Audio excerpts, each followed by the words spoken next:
Hello folks, how we doing today? It's Dan back with you here. We're going to be doing another video today. And today we're going to do some coal mining. Yeah, we're going to do some coal mining. We're going to see how it's like now and back when I worked. And we're going to talk to some people hopefully about what their job title was and what they did underground, or what they do still yet. But kind of go over a little bit what I did underground first, and first things we did when we come into the mines. But first of all, you know, there's been many billions and tons of coal that's been mined in Appalachia over the many years, and been lots of lives lost due to that. And have much respect for all those older miners that taught us younger ones the way of coal mining. But yeah, I went into coal mining late in life. I did. I don't have that many years, but I did retire. And but I was going to let you know what I did while I was underground. I was a track man most of my time underground. Laid track, put like railroad tracks in the ground, and trolley wire was my job. And it was a hard job. And later on, I come into the maintenance program, became a electrician, got in the maintenance force there. And then I went over to the plant and worked over there a little bit as a mechanic helper. So hopefully we'll be able to talk to a plant operator here later. If hopefully we'll be able to talk to Nick Mars, maybe, we hope so, and let him tell you what he's done and what his position was. But first thing we done when we come into the mine site, we had to check in. We had a checkout board, which you'll see like the one we had there in the description, and we would have our name on there and our perm number be on there. And we'd slide it in for in and slide it out for out. So when you come in, you slide it in, and when you got off work, before you left, you slide out so people will know that you wasn't still underground. So that was very important. It was so they can keep up with who was there and who wasn't. But then we'd sit out there and on a bench somewhere there and wait for instructions what to do for the day, where to go and what to do. Then we'd get on this elevator, which I think I got a picture of that there, like it. And we'd go down about 500-600 feet straight down on the elevator to the bottom of the mine, and we would get on our rides, and here we go. So, yeah, we travel on down them tracks on our rail, on a some kind of a Jeep or a cut down ride or a portal bus that sometimes all 10 people, sometimes 8-10 people, yeah, more than that sometimes. A whole crew of men go to a section or wherever, a long walk, and we go to them specific places and do jobs. And but my job was usually out by, and we were all over the place working on track, trolley wire, violations, stuff like that. So we saw a lot of dangerous places. In fact, I had a close call with a Kettle Bottom, and I've got it with me here today. I'll show you here in a minute. But half of it broken too. I brought both halves home, but I gave one of them to Leo. Leo's got the other half, and I've got the other half. The whole thing weighed about 80 pounds altogether. Each piece weighs about 40 pounds actually. And the thing had fell out right in beside of me, and knocked this hat here off my head. This is my hard hat from underground. It's seen a lot of scratches and hits and scrapes throughout its time. But yeah, a lot of dangers under there for sure. But I got to bring this home as a souvenir, and I'll show it to you here in a few minutes. But I enjoyed it. It was a good living for the family for sure. Paid real good money. but there was a lot of dangers, and they still are a lot of dangers underground. So hopefully we'll get to talk to some people here in a bit and let them tell y'all what they've been into. But man, we could sit all day and tell stories about what has happened to us underground over time.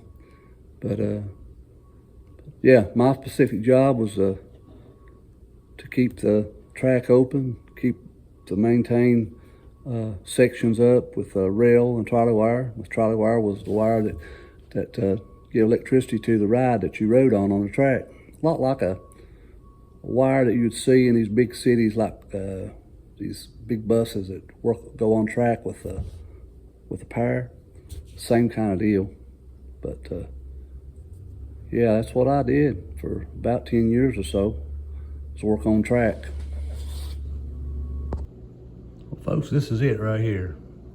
This is what you call a kettle bottom. It's actually a petrified tree that is developed supposedly millions of years ago by tree foliage and peat moss and stuff like that, and compression over years made these trees. And these trees, something happened into the earth, some kind of a terrible calamity, as you'd call it, and covered all these trees up, and it's like it petrified over the many years. It just petrified. So this right here is about 4 inches thick and about, I don't know, 14 inches around. And actually it was 2 pieces. And like I said, Leo's got the other part. This here weighs 42 pounds. So it was altogether, it was about 80 some pounds, both pieces together was. And it come down right beside of my head, hit my hat, knocked my hat off, and skipped my shoulder a little bit, and it hit the ground and flew in 2 pieces. Well, it didn't really injure me that much, but I was very, very blessed that I didn't get hurt. But when you find these things, you got to support them. And we didn't even see this one. It was right along the track, out on the main line there. And so they had to bring a roof boulder down, track boulder down, and pin that up with a roof bolt so that the rest of it would fall out, because that's probably way up in that roof of that rock strata. And then if you don't pin it somehow with some kind of roof bolt, it'll just keep falling out, pieces will. And people going by and just, they've been many, many good men killed by this thing right here, for sure. But thought I'd show you this. It's pretty cool. It's called a kettle bottom, a widowmaker by the old folks. Cause widowmaker, it made widows for sure. It killed a lot of good men.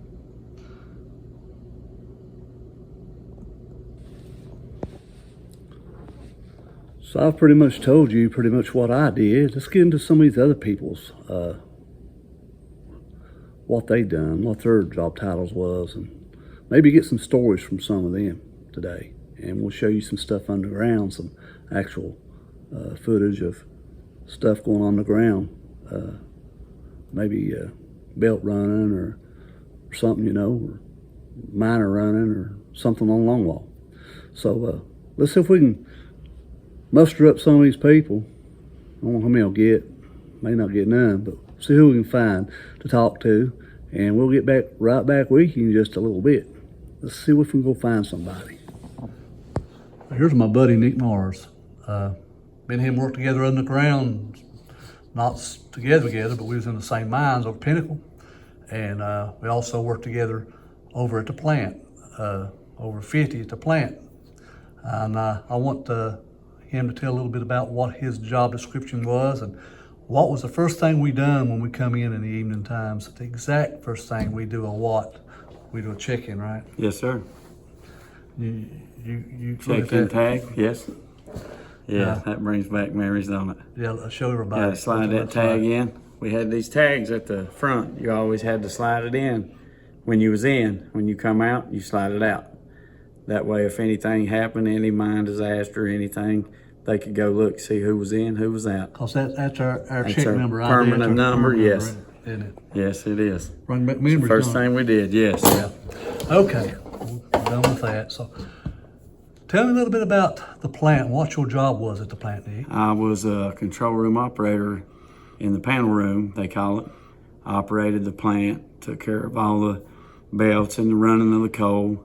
The coal comes out of the mines, it's like a 20 feet, I say, so you can't sell it for the good money till it's down to 8, 7. So we brought it through a plant, and it comes through some sizing screens that sizes it down and takes it into some sumps and pumps, and we add a chemical called magnetite, which makes it thicken it up and pulls the coal out. That when you float the coal, the rock sinks, then you pull all the rock out, pulls the ash out of it. And then we ran a thermal dryer, which really made it really dry, no moisture, like it was like gunpowder. It was really awesome process. I had the privilege to go through the plant, and I actually, Yes. My foreman had me in there sometime cleaning and stuff, sir. and I got to be able to look at some of the stuff. I didn't have Yes. any idea of what I was amazing. looking at, but I was sitting in there with you at times, and it felt like the whole place was rocking. It does, yeah. You get where you run it so much, and you're in that room, and you feel like you said, you feel the rocks and knocks till you can almost tell when something's wrong in there from the room. You can send somebody to it. So yeah, you get used to the rock and knocks of it, and it's Right offhand, how many people worked inside the plant? I know that about. roughly, yeah, they was probably 4 or 5 inside the plant, and one probably at the dryer. Something as big as that right there, Yeah. 5 people. Yes, Right. 7. It was actually 9 floors, and you had one guy on the top floors, one guy on the bottom floors, one guy at the dryer, and maybe a couple, like you said, utility cleaning, whatever. Right. Yes, it was a huge place and a huge area, just like you Yes. know. Yes, I was over on the other side that Yes, they called Shawnee side. Yes. And it's always total destruction over there. Oh, It yeah. seems like Mess. all time Slop. rocks, slop. It That's was, just normal. yes. That's just normal. Anything for comes out of the mines, you getting right there. Just Right. however it comes. It ain't no good. Some take the good and the bad, ain't it? Well, let me ask you this: how many years did you work underground? I worked underground probably roughly around 4, and I've been in plants probably 20, Wow. 16 to something like And that. you're at a plant at Yes, present sir. time, right? Yes, sir. Okay. Yes. What is your position I now? am MEO, which is mobile, but I'm in the plant, in the bottom, at the top. I'm at the dryer, just anywhere you need to be, really. Same kind of thing. Just Same yes, thing. yes, Okay. sir. Same Wow. as where we is at too. Sometimes you get the good coal, sometimes you get all the slop. It's just that any day you don't know. I do remember a few times over there when you start seeing the white smoke coming out of the top that really things Yes. really get hot. Now, Yeah. tell me a little bit about what happened there. Yes. I didn't quite understand that. The dryer has fans and temperatures that screw feeders that brings coal in. It heats everything up to dry your Okay. coal. So Right. when that heat is right and everything's going right, that smoke will be plain white, everything will be good. But then sometimes if your water pump or your scrubber goes down, all that smoke coming out them stacks will go solid black. Wow. Then everybody's attention gets You know, going. we could sit and talk about the plant Forever, all yeah. day long, but we're not. But I just wanted to do a little bit about what your position was and all that. And we normally had just one foreman on a shift there. Yes. Now, I don't know about other places, but one foreman is One all or you two at the had. most, yes. That's a huge. And It how is. many of us were they? It was Oh 15, man, they was 20 15 to of us. 20 of on us, each weren't they? shift, yes. You only have easily. one foreman Yeah. for all them people. That's a lot to cover. That's a lot of responsibility Yes, sir. too. Yes, sir. Real quick, when you was the 4 years you were underground, what were you? I was grade 4 long wall. I was on the plow. I was, well, you Plow know dog. all about that. Plow Yeah, dog. yeah. I was a plow dog, and I actually loved it. When we was down in there, it was awesome. So what did you do now underground? What was I your- was on the long wall on the plow. We had the only plow in the whole country. that's Everybody else called a had shears. German plow, is that what Yes, that's called? yes, definitely is. You know, I was never on there except for the first year that I was in the maintenance program when I become certified Right. electrician. Yes. And the day shift, I was on day shift, and the foreman sent me up there for a month. Yeah. That was a long month. Huh? Sometimes. Yes. Because I didn't know what down the line meant. Oh, you did then, didn't you? I heard about what down the line line is meant. great. Yes. Yes. Tell me a little bit down the line. What goes well? The first time I started to go down the line, I was just like you. I was like, I looked down through there and I see all these moving parts and water and slime. I'm like, no way, I'm going down that line. Because you don't realize it's really the safest place in the mines once you figure it out, because those jacks are not going to give. Right. And you can lock the jacks out 20 at a time and stuff. So once you get down in there, it kind of gets in your blood. But like you know, everybody at that mines, they'd either say you either love the plow or you hate it. And there's nothing light up there. Everything is heavy, right? Yes. Right. For sure. So I was there. I was 10 years on track. Now, that's what I mostly done was out by. Yes. And when I become certified, I done a lot of on section stuff and up in the face and up on the plow. Whole different and that's world. A whole different world, buddy. It is. Like you say, either you love it or you hate it. Yes. One or the other. Yes, sir. And I didn't like the plow too well. Right. But you had those, like a few ones that I know. Yes. Man, I love it, man. And it. I'm so glad for those. Yes. That's right. That's why we all bounce each other out. They were tough, though. I mean, sir. they're brutes, man. Yes, they are. Some strong individuals. And we... some of the best men and women you ever work with in your life, absolutely. too. Yes. And we know, over at the plant, we only had one female. Yeah, over there, that's it was right. Amanda. Yes. Amanda Mott. And she was great. Yeah, yes. good lady. She was. And she done a video earlier, a few months ago, done well. That's great. And...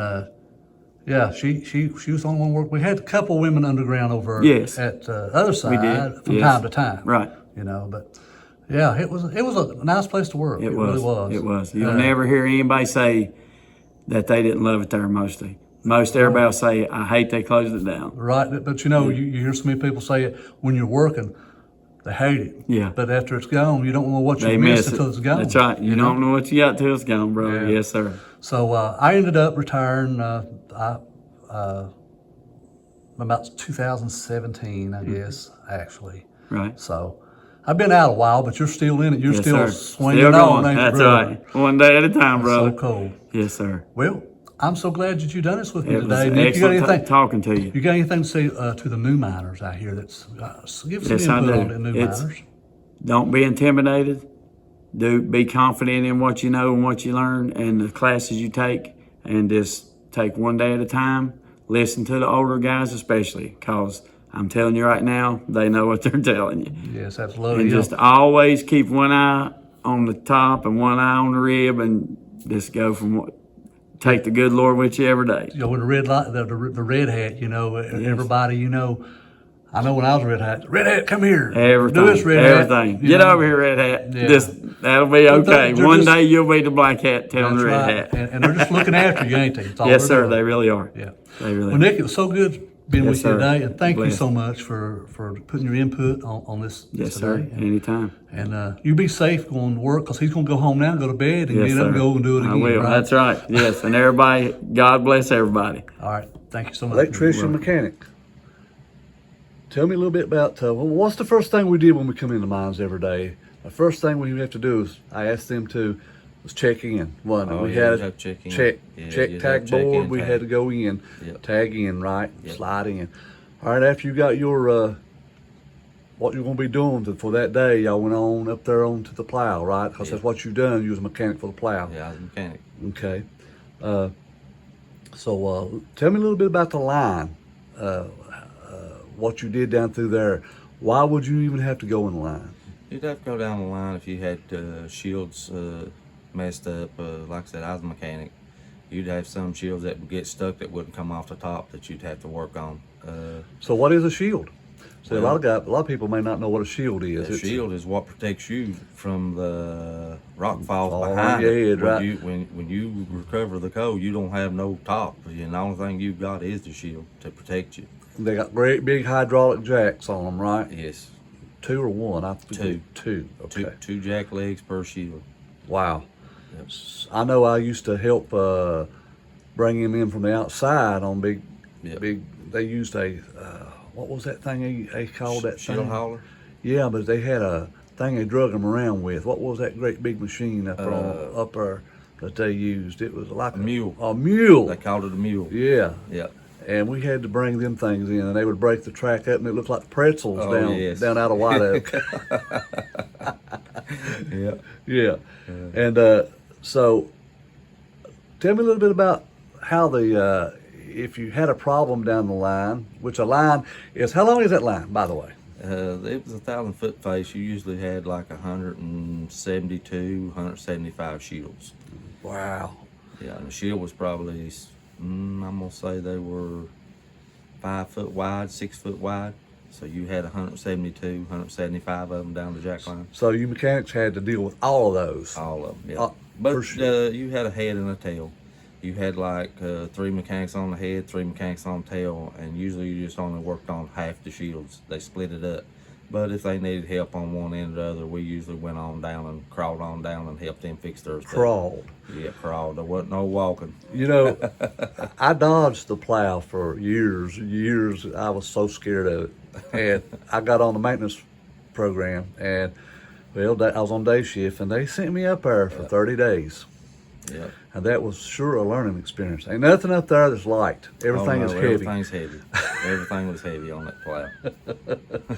Yeah. So they either said you either loved it or you hated it. That One or was the it. other. Yeah.